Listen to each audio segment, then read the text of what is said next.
Hi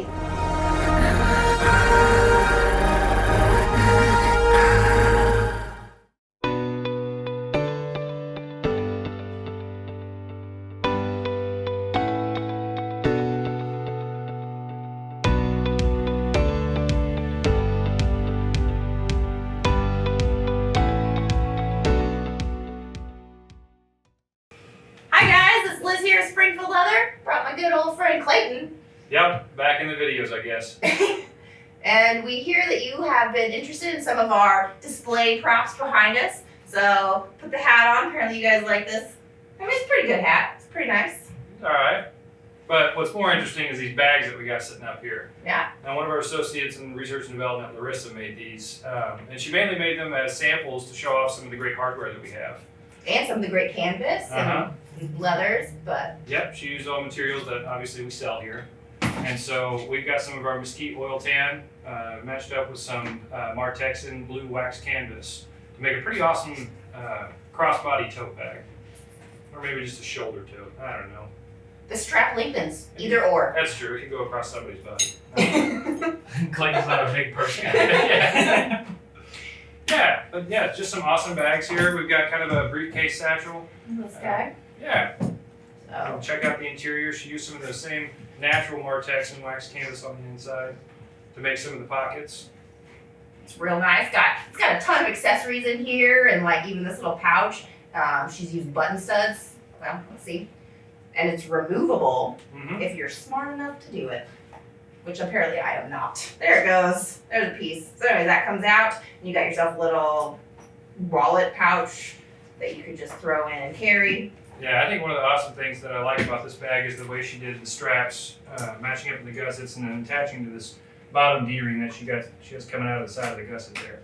I always thought that was a really cool feature. Are there snaps in here? What is this?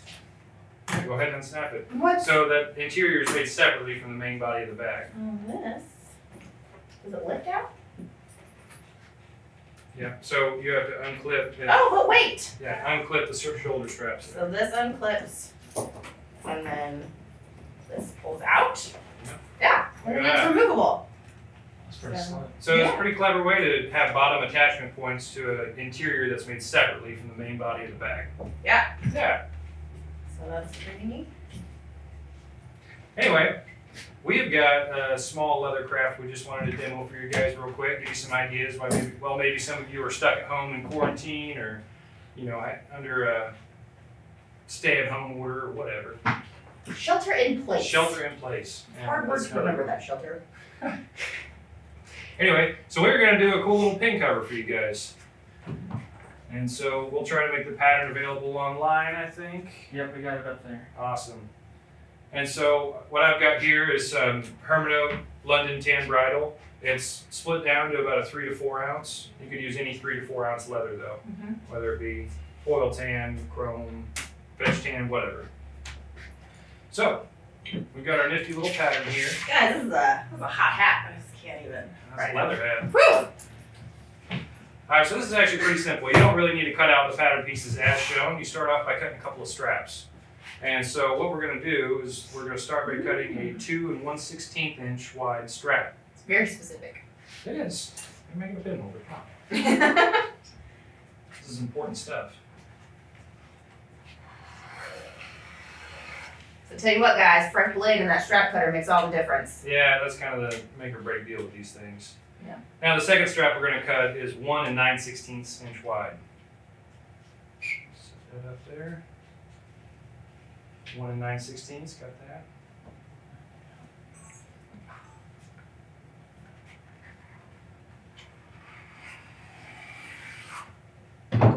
All right, Awesome.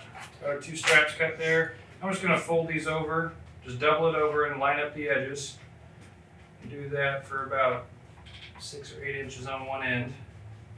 Kind of train the leather there and crease it. Now, as the strap is doubled over like that, I'm going to go ahead and set it down on my cutting board and granite, and I'm going to use a 3/4 inch round strap in punch to go ahead and punch the end off. Try and just center it the best you can. Hold it down. Make sure you don't cut through that fold. Look at that. cut it all the way through. Nice and symmetrical, as long as you had it folded over evenly. And that makes doing this little pattern pretty simple. We're gonna do the same thing for the 2 1/16 inch wide strap. Again, fold it over, kind of train the leather, crease it. And then I've got a 1 inch strap in punch.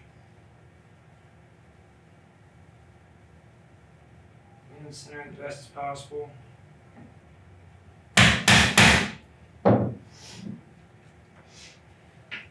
There you go. And so now the pattern that you print off, really all you need it for at this point is just to measure the length that you need to cut both of these down at. Right. Now, of course, I don't have a ruler with me, but I've got a couple of pieces here that we cut Oh, out. wait. Hey, look at that. Look at that. Love our set. Props paid off. It's not just a green screen. Alright, so our 1 9/16 inch strip, 1 9/16 inch wide strip should be about 5 1/4 inches long. I'll use my little silver marking pen, 5 1/4 inches to tip. There. Liz, if you would go ahead and cut straight across that. I can give it a shot. I've got another ruler to give me a straight edge. I want one, but. And then our 2 1/16 inch wide strap should be 2 3/8 long.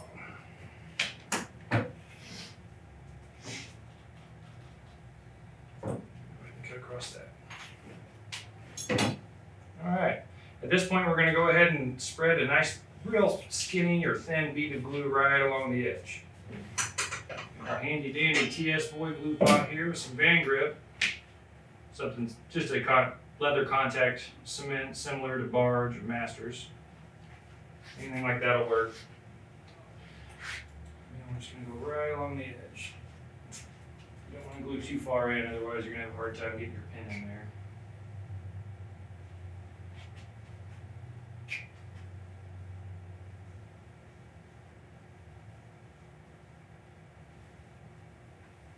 It's what we call the armpit shot, guys. You should make sure that dries loose.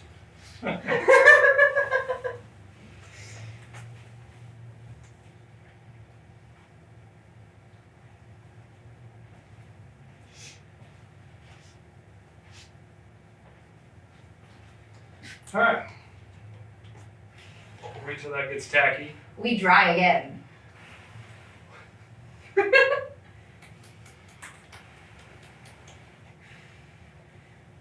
I don't know if you guys do this, but all of our workstations here have like really cheap Conair hair dryers at them. So that whenever you're gluing up a bunch of things, you don't have to wait for them to dry. You just sit there with your air dryer and you make this go faster. I just turn it on low and set it down, and Yeah. then just throw parts in front of it, and it dries out pretty quick. Okay. All right, so we got it pretty well dry. Go ahead and fold them over. Make sure your edges are just as flush as you can. I don't think my glue is tacky enough. It just wants to open.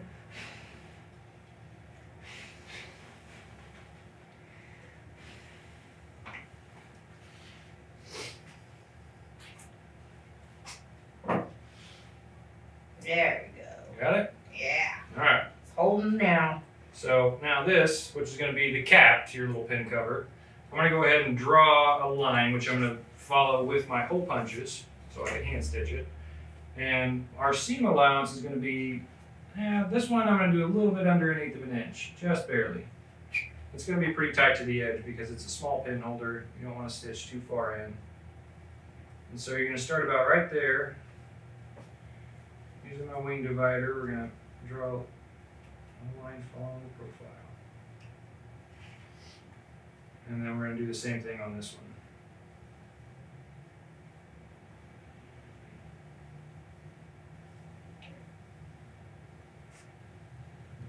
one. Alright. Now, you're ready to punch your stitching holes. And we've got our handy dandy new 3-piece stitching hole punch set here, which we've had a lot of good reviews on. And I like them. I've started using them back in my station in R&D whenever I have to do some hand stitching from time to time. We try to not so much. Yeah, I try to avoid it. We do have machines, but hand stitching looks great. Alright, so I'm going to start punching from my round end, and I'm going to start off using this 2-hole punch. It's a little challenging to follow a curve with anything like a 4 or a 3. So really, the most you're gonna get away with going around this tight curve is a 2.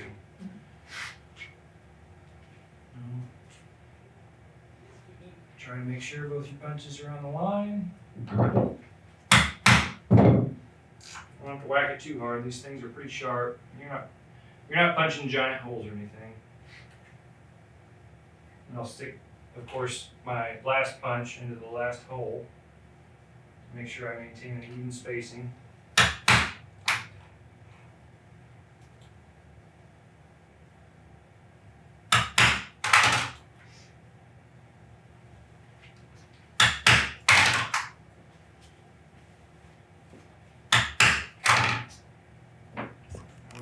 Before now that we've turned the corner.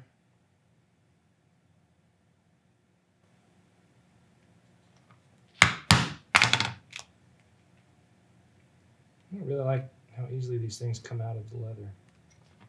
It's not too bad.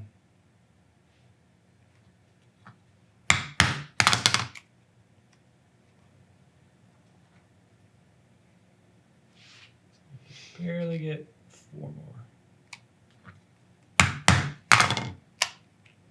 Awesome. Look at that. Look at that. There you go, Liz. Here we go. You got some harness needles and some wax thread there for you. How exciting. So. Just our little baby stitching pony here. You really should be sitting with your legs, so we'll see how this goes. Let's see here. Do you come around the end? We'll do that. We'll do something fancy. We'll start on this side. And then when we get around here, we'll come around the edge and we'll make it all fancy. I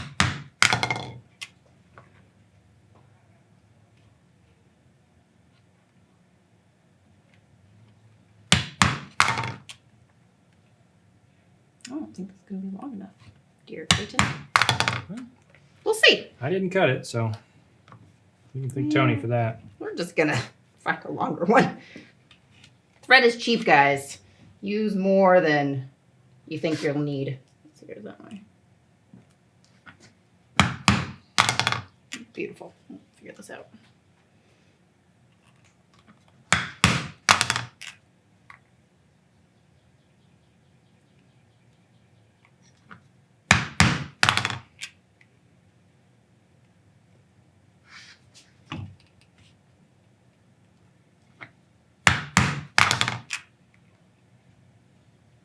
I feel like it's a lot easier to see what I'm doing with this punch set.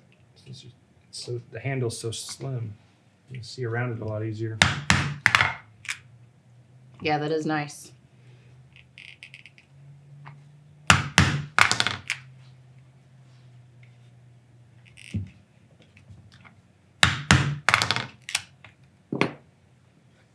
Is there more thread? Probably not. There's no more needles, I know that.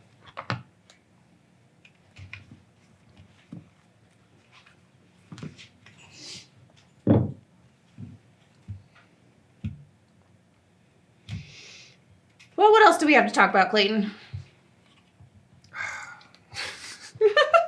We're not as good as this as Rusty is. No. He could talk for days, guys. Yeah, I can.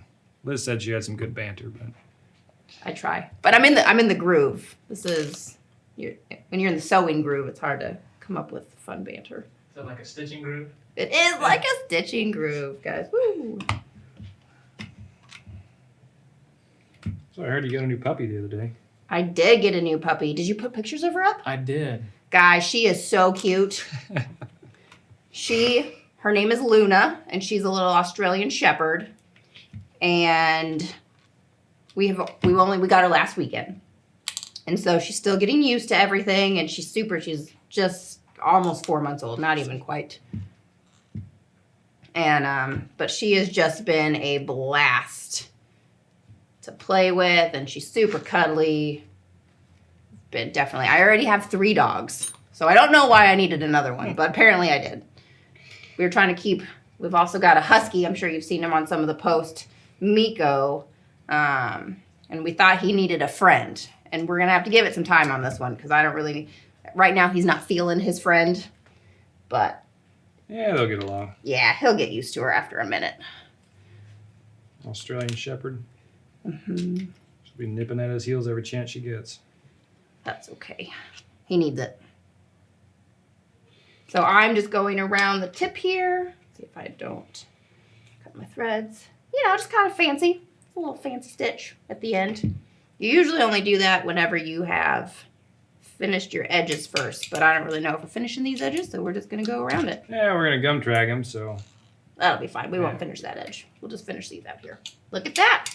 So now I have secured my stitch. I'm probably gonna go through, let's see here, this looks like my front on this side, so I'm gonna take this one and pull this thread to the back, just so I only have burned threads on one side, because I think that that looks better.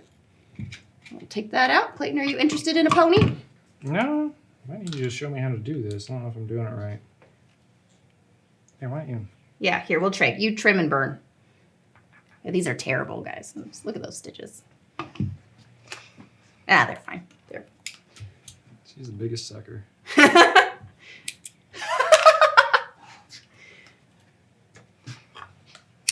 Liz does more hand stitching than I've ever done in my life.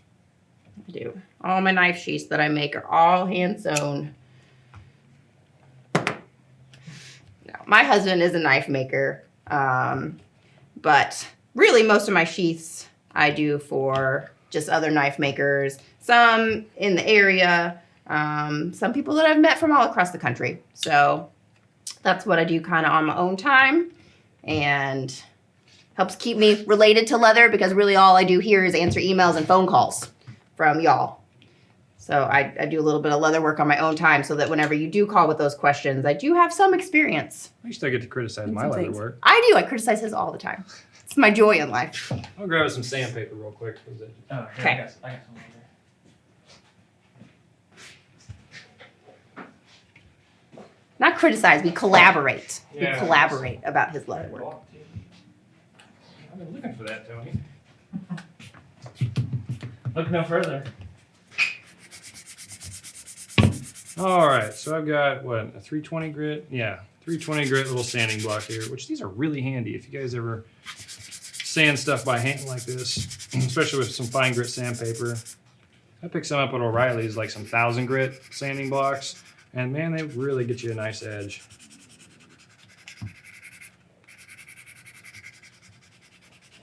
It's getting complicated. All right, I'm gonna go ahead and bevel the edges after I'm done sanding here. Just to round them out a little bit. Really, any old beveler will do. Since it's pretty thin leather, maybe like a size 1. Maybe a size 2. You know, if you want to. I'd do a size 1, but whatever. Maybe some weird sheath makers out there will use a size 2. I'm just saying, if you don't have a size 1, a size 2 will probably work for you. In fact, I think he's using a size 2. It's a, oh, shit. I'm telling you, this thing is really meant to be sat on, because whenever you're just trying to hand sew and it's not secured, it's a little flumsy. That's not a word. Well, climb up there, Liz. Do that. I just realized it's probably gonna be a lot harder for you to edit with 2 people making something. No. All right. Lefty's got this. He's the master. At least he's our master. He's as close as we've got to a master. He cuts the mustard. All right. So since I'm using this Herman Oak bridle, which is a vegetable tan leather, we're just burnishing the edges with gum trag or gum tragacanth. Gum trag. Is that how you say that? Tragacanth? Tragacanth? I think so. That's how I say it. I think it's right. Could be right. That's right. Most of you believe me when I tell you. Exactly. That's all that matters. Say it with confidence. Ah, 4 holes left. Hurry up. We will make it.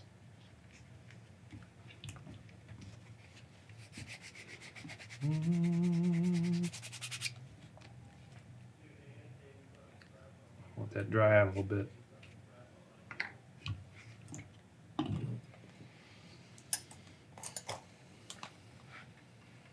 gather up my tools before you steal them again. Okay, we are finishing up here. That is really close to the edge, my dear Clayton. Yeah, I told you it might have been a mistake. We'll figure it out. Just be gentle.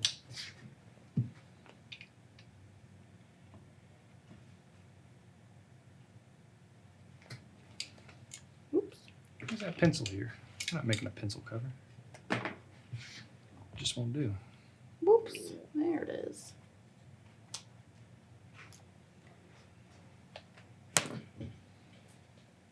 I'm just not even sure what just happened. Whoops, there it is. Yeah, that doesn't want to go back in there. We're just going to skip that hole. We're going to go through the next one, and we're just going to call it a day. Maybe.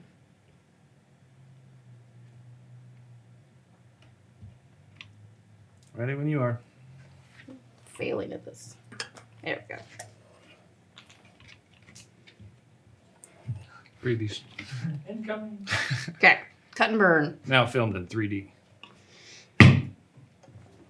We can do that, right? That was what I was shooting. I feel pretty three-dimensional. You didn't pull it through to one side. I know, because my needle fell off, and I All don't right, want to fine. rethread You know it. what? We're going to It go was with a it. situation. It's going to get covered by the cap anyway. Exactly. I had my reasons. And you know what? If you don't leave the lighter on it and scorch it real bad, then it doesn't get all black and nasty looking. Just enough to where it starts to melt. And then push it down. Not too bad. I'll accept that. Do a super quick sanding job.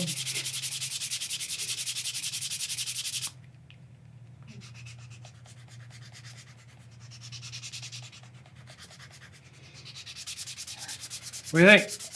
I think it's hot It's in here. getting hot, yeah, it It's is. pretty warm. We've got Warm. 1, 2, 3, 4, 5, 6.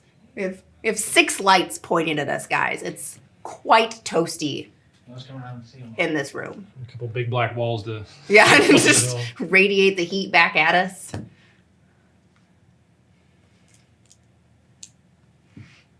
Just check out all the lights here. Yeah, if you guys missed the studio tour video, you gotta check it out. That's pretty neat what they've built in here. Yeah. The rest of it's just concrete block, but this corner is great. Sorry, Brenna. The best part is that it's quiet. It is quiet. Yeah. Getting a little edge beveling. I am surprised that you guys got it this quiet. Look at that little bead of bevel. Bead of bevel. That bevel bead. I love it. I love a good bead bevel.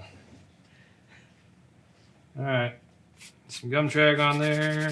Just slick it real quick.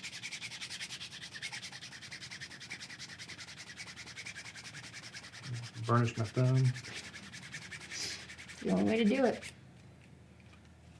The sound really sounds good in here whenever I remember to turn the audio recorder on the correct microphones. Yeah. It's always good. I apologize for the beginning of the video.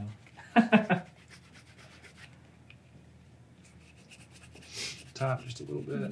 Are we going to put this pin in it? I think so. How exciting. We already I have a mean- pin, guys. It's a paper made. I think that'll do. You need a pretty skinny pin. You can alter this if you've got fat pins. That's this true. This is for a skinny pin. Pretty versatile pattern. Just make it a little wider. All right, so we're gonna go ahead and put some saddle soap on the pin because otherwise, once you put it in, you're probably not gonna get it out. Or you can use Bic 4 if you're using a Bic pen. It's probably Just match it recommended. up. Saddle soap for a paper mate. Look at that. Look at Should that fit fit. in there nice and tight. Just like a good sheath. Yep. It's pin sheath. Now your pin's not gonna fall out. Hmm. And then you got your lid. Take a little finagling at first, but it should slip right over it. There we go. Just like that. Yep. And it all stays together. And we got the little pin holder. Pretty neat. How fun. Yeah. Go make yourself one, guys. Thanks, guys. Have a good one.